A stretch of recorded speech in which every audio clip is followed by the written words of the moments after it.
Hello friends, ఈరోజు కోవిడింట్లో వంటలు పనులు. ఈరోజు మా మేడం అయితే కేక్ చేసింది, ఖర్జూర పండు కేక్. ఇది మాకేమో వేరుశనగ పప్పులు పచ్చడి. ఇప్పుడు కోవిడ్లో చికెన్ మటన్ చేపల కంటే మన ఇండియా సామాన్లు కొనాలంటే ఎక్కువ డబ్బులు అవుతుంది. చిన్నకాయ పప్పులు హాఫ్ కిలో తినారంటే 37 రూపాయలు మన ఇండియా మనీ. టమోటా పచ్చిమిర్చి ఆయిల్ వేసి వేయించి పక్కన పెట్టుకోవాలి. చిన్నకాయ పప్పులు అలాగే చింతపండు సాల్ట్ ఇవన్నీ మిక్సీకి వేసుకోవాలన్నమాట. తర్వాత మన పైన ఉల్లిపాయలు వేసుకోవడమే. ఈ పచ్చడి చాలా బాగుంటుంది. వైట్ రైస్లోకి సంగట్లోకి అయితే చాలా బాగుంటుంది. ఈరోజు కోవిడ్ వాళ్ళకి వంటలేదు, ఒట్టి డ్యాన్సులు మాత్రమే.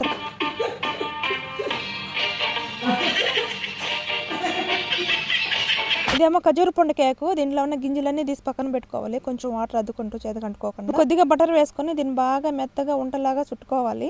ఆ తర్వాత ఇలాంటి స్టీల్ ప్లేట్ బాగా కడిగి టిష్యూ పేపర్తో నెమ్మలాగా తుడుచు. ఇప్పుడు ఈ ప్లేట్లో పెట్టి పలసగా అయితే ఇలా తట్టుకోవాలి. తర్వాత ఇది హర్డ్ అంటారు ఇక్కడ, నూగులది. ఇది ఏంటో తెలియదు. ఆ తర్వాత ఇవన్నీ వేసి పైన పీసు మిఠాయి వేసుకోవాలి.